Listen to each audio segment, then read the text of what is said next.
Départ à Millau en Aveyron, arrivée à Lavore dans le Tarn. Départ avec une première difficulté de 3e catégorie tout au début, et puis le sprint intermédiaire qui sera situé à 110 km de l'arrivée.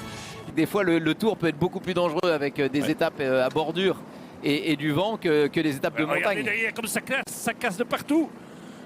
Et véritablement l'équipe Bora-Hansgrohe est en train de mettre le feu. Ouais, je suis en train de chercher où est le maillot vert. Hein. Voilà. Aïe, et là il faut toute l'équipe. Hein. Et là c'est Tim de Clercq qui va. Pas toutes, deux. Ouais, de Clercq, Morkov.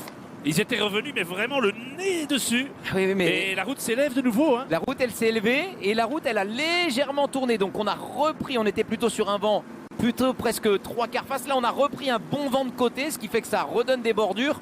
Et regardez, avec ce long faux plat montant, là, ça fait très mal.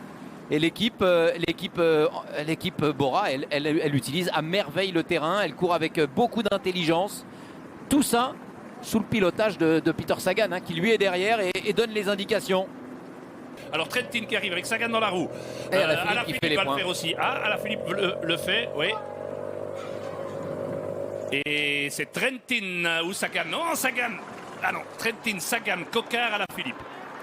Attaque de De Gendt. Attaque de De Gendt, c'est le premier moment d'accalmie, c'est le premier moment où c'est possible. Et s'il y en a bien un qui est capable de faire ça, c'est bien lui. Mais ce qui est terrible, c'est qu'il n'y a personne qui veut, qui peut ou qui ose aller avec. Comme hier, dans le col de la Luzette, l'équipe Ineos Grenadier est en train de mettre en route. Voilà, à 35 km 500 de l'arrivée, De Gendt repris. Chapeau Thomas. Et regardez comme il s'étire sous l'impulsion de Kwiatkowski, ce peloton. Et Bernal est bien protégé, évidemment. Mais là, c'est juste une histoire de placement. Je pense qu'on l'avait dit, attention, le vent 3/4 d'eau, c'est très dangereux. Mais on s'est un petit peu laissé surprendre. Et l'équipe Ineos, intelligemment, a fait une grosse relance sous l'impulsion de Kwiatkowski. C'est Ineos qui a provoqué ça, le groupe de 90 qui a explosé en 3 morceaux. Mais c'était quasi écrit. Hein. Pogačar dans le 2e groupe, attention, ça c'est très important. Pogačar dans le 2e groupe. On a donc le 3e, le 7e, 11e, le 13e et le 15e du général qui sont pas là, ça en fait quand même 5. Alors Stuyven, Laporte, Van Aert et Alaphilippe lance aussi. Alaphilippe lance, c'est parti. Avec, oh là là, ils sont un petit peu enfermés là, Alaphilippe qui rate son coup, Van Aert, Stuyven, Van Aert. Waouh, Van Aert.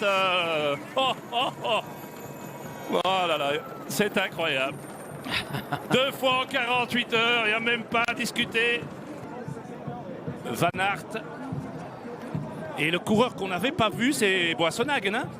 Il fait 2. Et puis Coquard, Laporte, Stuyven. Et finalement, Sagan est quand même très loin. Landa, Pogačar, Porte, dans une moindre mesure, Carapace, les battus du jour. Et oui, et Pogačar qui donne tout, mais qui perd. Le maillot blanc est sur les épaules de Bernal ce soir. Le maillot vert sur les épaules de Sagan. Et 1 minute 20, plus d'1 minute 20 de perdu. RTBF Ovio, ma plateforme digitale, audio et vidéo.